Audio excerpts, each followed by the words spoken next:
आइए एसके भजन official channel में आप सभी का स्वागत करते हैं। हम अपने आराध्य श्री हनुमंत लाल जी के श्री चरणों में एक भजन समर्पित करते हैं। हे कपीश्वर,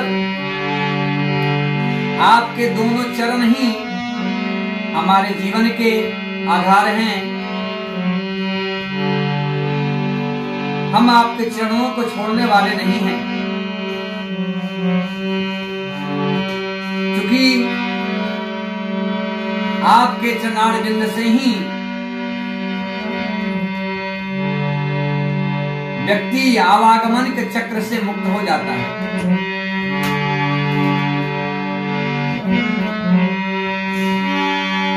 मनोजवं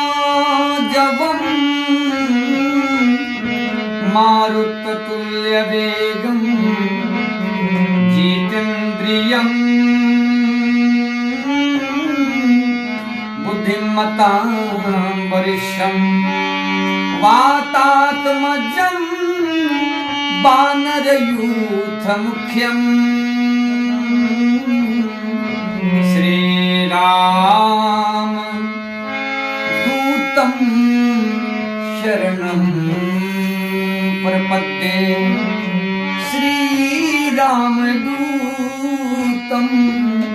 शरणं प्रपद्ये।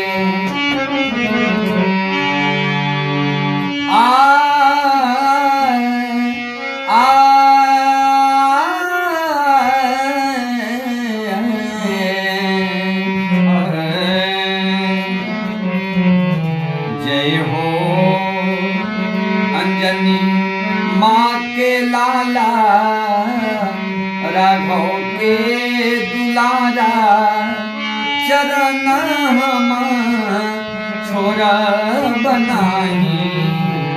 जय हो अंजनी माँ के लाला, राघव के दुलारा, चरण हम छोरा बनाही।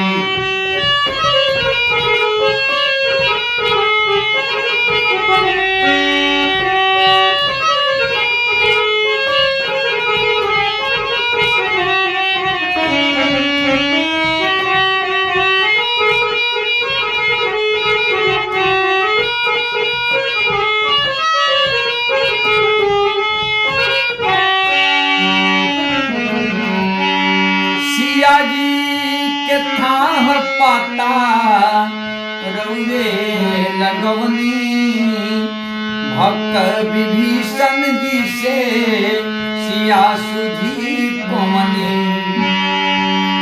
सिया जी के थाह पाता रउए लगवनी, भक्त विभीषण जी से सिया सुधी पवनी।